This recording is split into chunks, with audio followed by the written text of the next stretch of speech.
Heavy rain poured over the gardens of Ashford Mansion as Cassandra Vale watched guests cross the grand ballroom wearing jewelry worth more than the tiny apartment where she and her father had spent their final months before bankruptcy. No one hid their expressions: pity, curiosity, elegant contempt. She was the scandal of the night, the daughter of a ruined family, the heiress without an inheritance, and now the bride of the Ashford family's greatest failure.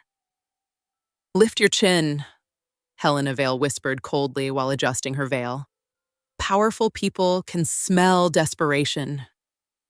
Cassandra held her breath. Her father had barely been buried. The company was gone, their accounts frozen.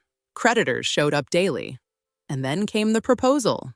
Marriage in exchange for stability. A clean arrangement. Elegant, cruel.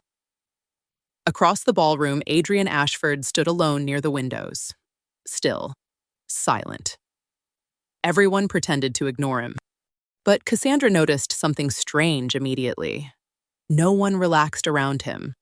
Not even Richard Ashford, the family patriarch, the man who controlled half the European financial market.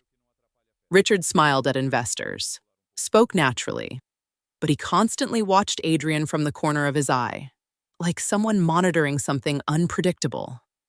It didn't look like disdain. It looked like caution. The ceremony began quickly. No emotion, no romance, no illusion. When Cassandra finally stood before Adrian, he leaned slightly closer. "You can still leave," she let out a bitter laugh. "You say that as if anyone here would let me." Adrian held her gaze for a few seconds, then replied quietly, "I would." Cassandra didn't know what to say, because for the first time that night, someone seemed to see her as a person, not as debt, not as scandal, not as a bargaining chip. Just a woman trapped in a room full of beautifully dressed predators. That night, Cassandra was taken to Blackthorne, the isolated estate where Adrian lived, far away from the family's main residence. The house felt different from anything she expected. There was no extravagance, no excess. Everything was quiet, old, controlled, as if every detail had been chosen by someone who hated waste. The staff barely spoke, but they watched Adrian with absolute respect. Not pity. Never pity. During dinner, Cassandra finally asked, "Were you really pushed out of the company?" Adrian continued cutting his food calmly. "Yes." "Then why does your family seem uncomfortable around you?" He looked up for the first time. "Because they know me?" The answer irritated Cassandra. "Do you always talk like you're hiding something? Do you always ask dangerous questions this quickly?" She was about to answer, but noticed something small. Adrian had removed his watch and placed it beside his plate. His hands were still, but there was tension in his jaw. He wasn't indifferent. He was controlling himself. And for some reason, that made Cassandra stay quiet. On her third night at Blackthorne, Cassandra woke to the sound of a piano. Soft, distant, almost hesitant. She walked downstairs without turning on the lights. In the grand hall, she found Adrian alone. No jacket, no perfect posture, none of the controlled mask he wore around everyone else. He played a slow, old melody, as if every note demanded more from him than it should. Cassandra stopped at the entrance. He noticed her presence and immediately stopped playing. "Sorry," she said softly. "I didn't mean to interrupt." Adrian slowly closed the piano. "You didn't. You play well." He didn't answer. Cassandra stepped closer, just enough to see him better. "It doesn't sound like something you do out of obligation." Adrian looked down at the keys. "My mother liked listening to it." The sentence came out simple, without drama, but Cassandra felt its weight. "She died?" "Many years ago." "You stopped playing after that?" He stayed silent. The answer was there. Cassandra didn't push. She simply sat in the nearby chair, keeping her distance. For several minutes, neither of them spoke, and strangely, the silence didn't feel uncomfortable. It felt like the first honest thing between them. Before going upstairs, Cassandra asked quietly, "Do you miss her?" Adrian took his time answering. "Every day." The next morning, the piano was closed, but white flowers rested on top of it. Cassandra didn't ask who placed them there, and Adrian didn't explain. Small things began to change. Nothing dramatic, nothing that looked like romance. But Cassandra started noticing things. During her first week, she casually mentioned that Blackthorne felt too quiet. 2 days later, soft music started playing through the hallways every morning. Adrian never mentioned it. Neither did she. Another night, she found a history book in the library filled with handwritten notes in the margins. No calculations, no strategies. Only observations about empires collapsing because men confused power with permanence. Cassandra traced her fingers over Adrian's handwriting. And for the first time, she thought there might actually be a person buried beneath all that war. Not just a mysterious man, not just a forced husband. A person, tired, watched, maybe just as trapped as she was. Then came their first truly peaceful night together. A storm hit Blackthorne close to midnight. Part of the estate lost power. The hallways became partially dark. Staff members moved around trying to fix the issue. Cassandra went downstairs to the kitchen because she couldn't sleep. She found candles, opened cabinets, started cooking automatically. Old movements, instinctive, cutting, mixing, stirring, organizing. That was how she survived anxiety since childhood. Her father used to cook with her during the company's worst periods. He always said, "If the world becomes too ugly, at least create something beautiful for a few hours." She still heard those words in her head whenever she felt exhausted. A few minutes later, Adrian appeared at the kitchen entrance. He stopped silently, watching her. "You cook?" Cassandra continued chopping vegetables. "My father used to say anxious people need to keep their hands busy." Adrian remained leaning against the doorway. Watching? Too quiet. She looked up at him. "You can help," then pointed the knife toward him.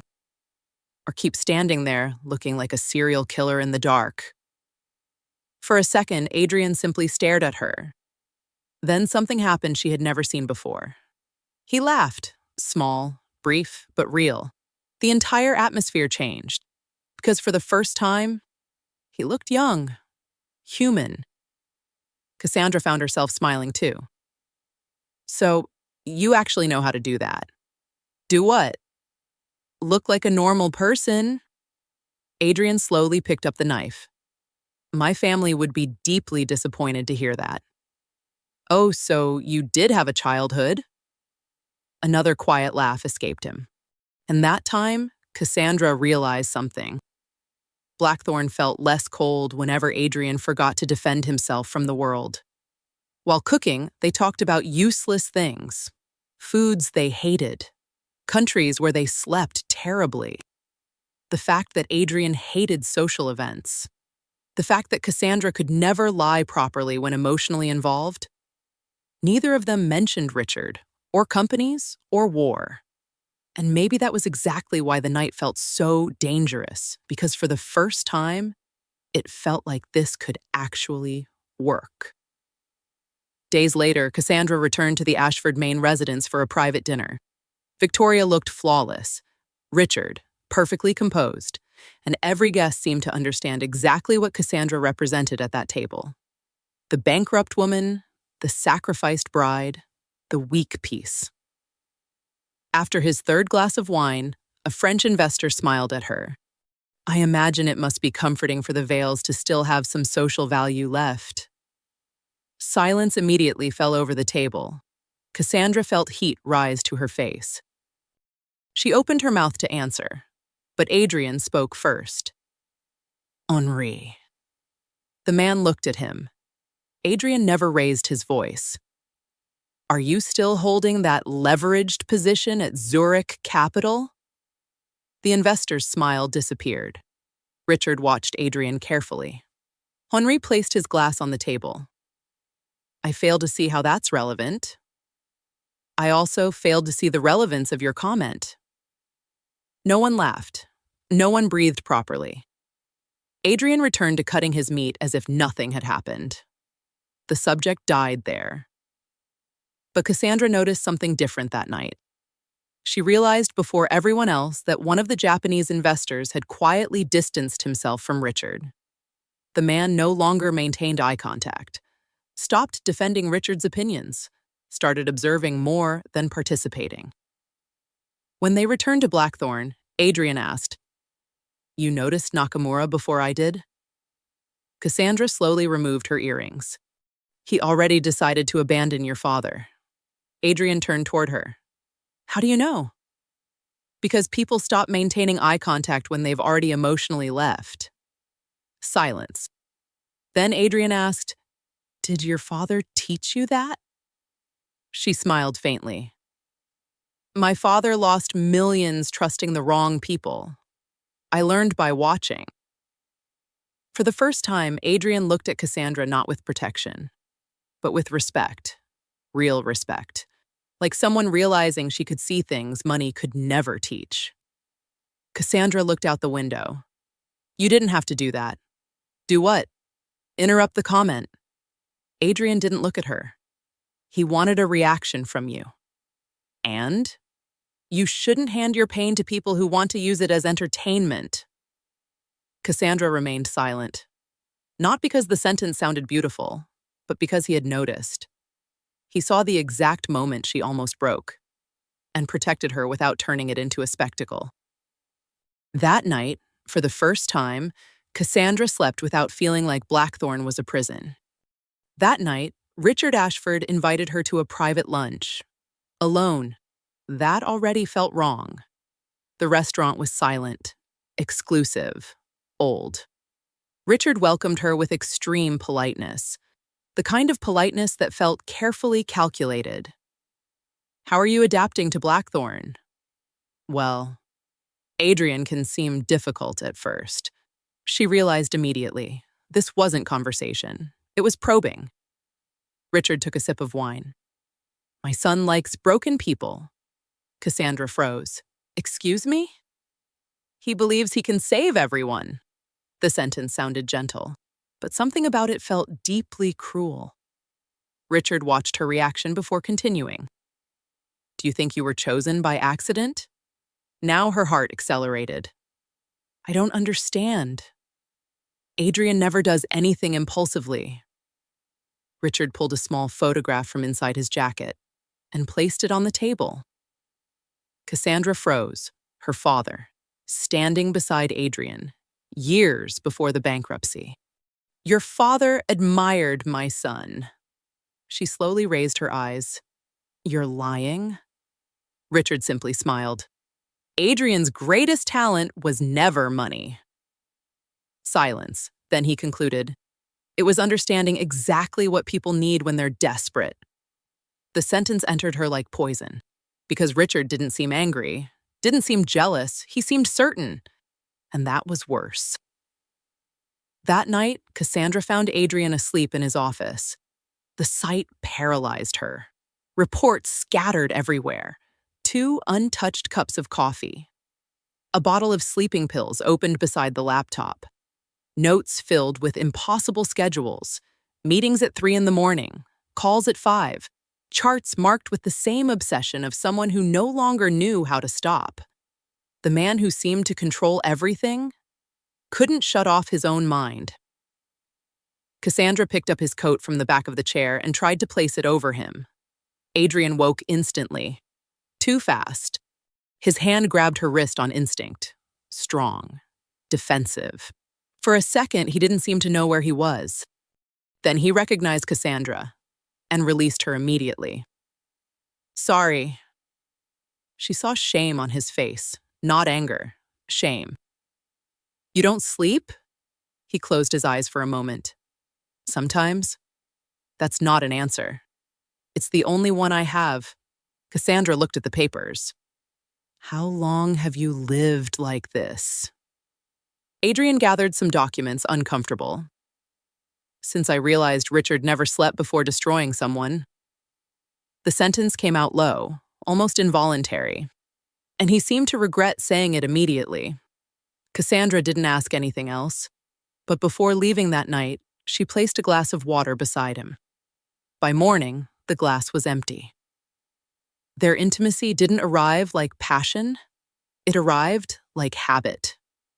Cassandra started noticing Adrian's tension by the watch he left on the table. He noticed she only drank tea when she was trying not to cry. She discovered he hated parties, but attended all of them because absence, in the Ashford world, was interpreted as weakness. He discovered Cassandra had been afraid of elevators since childhood, and quietly started choosing stairs without ever mentioning it. One day, during a walk through the gardens of Blackthorne, she asked, "Have you ever thought about leaving?" Adrian looked toward the trees. "Every day." "Then why don't you?" He took his time answering. "Because some wars continue even after you leave the battlefield." Cassandra looked at him. "You talk like you don't have a choice." Adrian smiled without humor. "Maybe that's why I understood you at the altar." She looked away and hated how much that answer affected her. But peace at Blackthorne didn't last long. The photograph of her father remained hidden inside Cassandra's drawer. And every time she looked at Adrian, the question returned. He knew my father. Why did he lie? Suspicion became obsession, and Cassandra decided to investigate alone. During a silent early morning, she slipped into Blackthorne's west wing using a copied employee keycard. The door unlocked, and her world changed.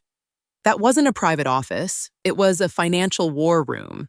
Maps, acquisitions, connected companies, international transfers, names of politicians, ministers, hidden funds, and at the center of everything, Ashford Holdings. But that was only a small piece. Cassandra slowly approached the main table. Then she saw it. Vale Capital, her father's company. There were documents dated before the bankruptcy, silent transfers, indirect acquisitions, and Adrian's signature. The air disappeared from her lungs. Before she could react, she heard footsteps. She quickly hid behind a bookshelf. Two men entered. One of them was Matteo Morelli, the European banker. The other she didn't recognize. "Does the board know yet?" the man asked. "Richard suspects." "And the wife?" Silence. Then Morelli answered, "Adrian still hasn't told her he could have prevented the Vale collapse."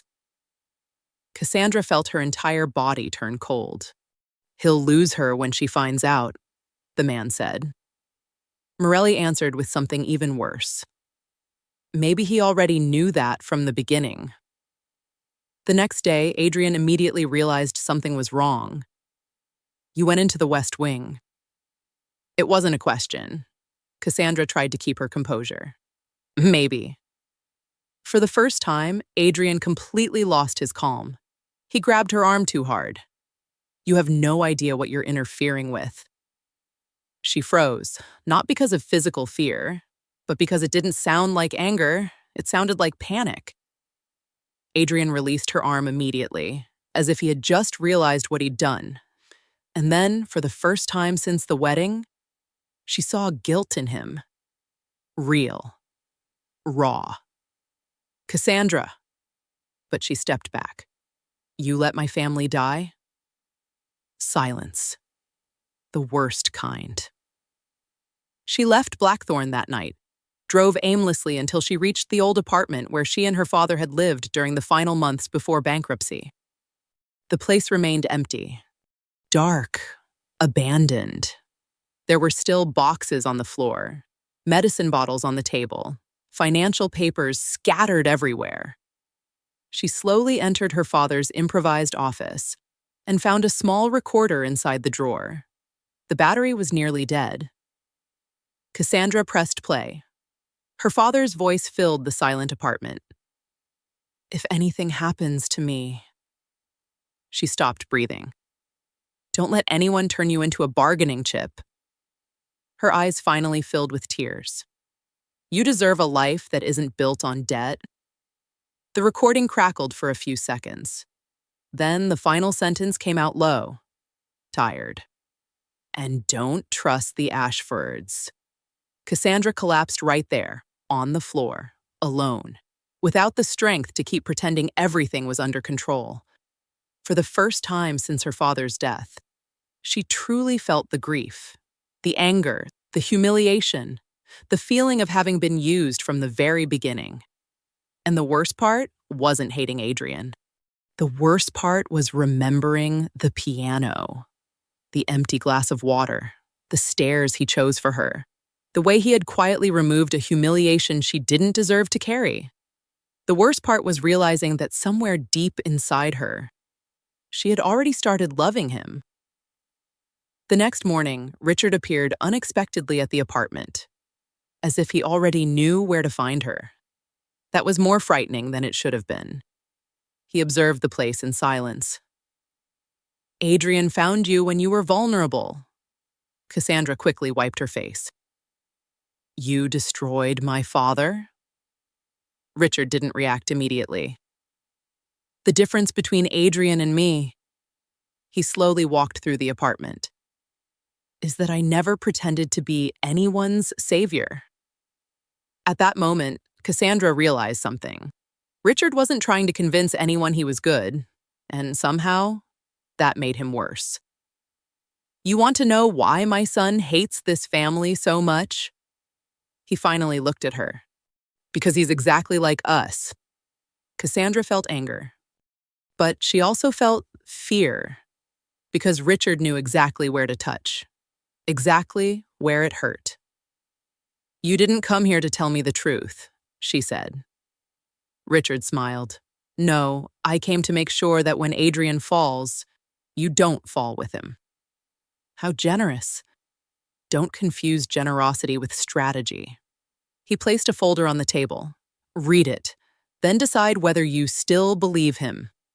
And left, without rushing, without raising his voice, as if he had already won before the battle even began. That night, Adrian appeared at the apartment. No security, no driver, no mask. For the first time, he looked completely exhausted. You shouldn't be here. I know. Cassandra crossed her arms. Then talk. Silence. Long. Heavy. Then Adrian finally spoke. Your father tried to stop me. Her stomach dropped. Stop you from what? I was destroying my father financially. Now everything started making sense. The Vales weren't the target, Adrian continued, but they ended up in the middle of the war. You could have helped. Guilt crossed his face instantly, and that answered everything. I thought I could control the damage. Cassandra let out a hollow laugh. Control the damage? Adrian closed his eyes for a second. It was the greatest mistake of my life. She wanted to hate him, wanted him to be simple, cold, calculated, a monster easy to abandon. But he stood there looking like a man who had conquered everything except his own guilt. And that was harder, much harder. Then came the worst truth. Why me? The question came out quietly, almost exhausted. Adrian took too long to answer because that was the only question that truly mattered. After your father died? He swallowed hard. I kept watching your situation. She felt her chest tighten. You planned the marriage? Yes. The brutal honesty destroyed more than a lie would have. Why? Adrian finally looked directly at her. Because I owed your father a life. That's not love, Adrian. He lowered his eyes. I know. It's guilt. Partly. The words settled between them like a sentence. Cassandra felt tears returning but refused to let them fall. And me? At what point did I stop being a debt? Adrian didn't answer immediately, and that hesitation hurt. Earlier than I was willing to admit. She turned her face away, because that was exactly the answer she feared. Not because it felt false, but because it felt true. Days later, Richard made his final move. During the International Ashford Holdings Assembly, he decided to destroy Adrian publicly. The ballroom was filled with investors, bankers, and journalists. Richard looked perfectly calm, controlled, as always. My son spent years conducting unauthorized financial operations without the board's approval. Murmurs spread through the room, manipulating companies, creating hidden funds, using illegal structures. Adrian remained motionless, but Cassandra noticed something important. He wasn't trying to win. He looked prepared to fall. And then she understood. Adrian carried too much guilt to fully defend himself. Richard knew that, always had. That was why he had never truly feared his own son, because he understood exactly where Adrian could be broken. Richard continued. He used vulnerable companies as pieces, used ruined families as cover, even used a marriage to protect his strategy. The room reacted immediately. Cassandra felt dozens of eyes turn toward her. Richard finally looked directly at her. My daughter-in-law knows that better than anyone. It was the perfect move, using her pain as a weapon, turning her into silent proof against Adrian. For a second, Cassandra almost couldn't breathe. Then she remembered her father's voice. Don't let anyone turn you into a bargaining chip. She stood up, alone. The entire room turned toward her. For the first time, Richard narrowed his eyes. Cassandra plugged a flash drive into the central system. Documents appeared across the massive screens. Shell companies, signed orders, illegal acquisitions, transfers made by Richard Ashford years before the financial war began. The ballroom exploded into chaos. The Vales were destroyed because Richard Ashford needed to consolidate power, Cassandra said firmly. And Adrian spent years trying to destroy the man who created that system. For the first time, Richard lost his composure. You don't understand what you're doing. I do. She slowly lifted her eyes. I'm choosing to stop being used. Investors immediately began leaving the room. Lawyers moved forward. Board members severed alliances in real time. And for the first time in decades, Richard Ashford looked old. Not defeated, old, like a man realizing he had finally lost control over the people around him. Hours later, Cassandra found Adrian at Blackthorne. The piano was open, but he wasn't playing. He was simply sitting there in silence. You saved me, he said quietly. No.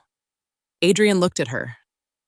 I saved my father from being remembered as a failure. She slowly walked closer. And I saved myself from repeating his life. Adrian lowered his eyes. The guilt was still there. It hadn't disappeared. Maybe it never would. But now there was something else between them. Truth. Painful. Incomplete. But truth. I don't know if I can forgive everything, Cassandra admitted. I'm not asking you to. But I know Richard wanted me to become a weapon against you. Adrian looked down at the piano keys. He always turns people into weapons. Then I decided not to become one. For the first time in a very long time, Adrian seemed not to know what to do with an answer. He pressed a single piano key. Low. Unsteady. Cassandra sat beside him. She didn't touch him. Didn't promise love. Didn't offer easy forgiveness. She simply stayed. And that night, it felt more intimate than any declaration ever could. Months later, Cassandra officially restored the Vale name through a new financial foundation created in her father's honor. Now she had influence of her own, choices of her own, power of her own. One silent night in Venice, Adrian watched Cassandra speak before international investors using the surname that had once been treated like a failure. When she returned to the table, he asked quietly, "Do you still think I manipulated everything?" She thought for a few seconds. "You tried." Adrian accepted that. "And now?" She looked toward the dark canal beyond the balcony. "Now I choose." He didn't answer because he knew that was the difference. Before, Cassandra had been handed to him. Now, if she stayed, it would be by choice. She looked at Adrian. "But you need to learn how to live without war." The words hit Adrian brutally because they were true, and for the first time in many years. He didn't try to deny it. That night, while Venice glowed silently beyond the balcony, Cassandra finally understood something no one inside Ashford Mansion had realized on the day of the wedding. She had never been handed to the family's failure. She had been thrown into the center of a war disguised as a marriage, a war built on money, control, guilt, and the illusion that power could repair what power had destroyed. Richard Ashford lost his empire the moment people stopped fearing him. Adrian lost the belief that guilt could become love. And Cassandra finally stopped surviving inside other people's wars, because the most dangerous people are not the ones born into power. They are the ones who learn they no longer need it. Adrian once controlled entire fortunes without hesitation, but standing beside Cassandra, he finally understood something no Ashford had ever truly learned. Control means nothing when the person beside you is finally free enough to leave. And for the first time in his life, someone stayed by choice. In families built on power, love is often the most expensive weapon of all. If you enjoy stories about inheritance, betrayal, hidden fortunes, and the quiet wars fought behind elite families, subscribe to Capital Vendetta. Because behind every fortune, someone is always paying the price.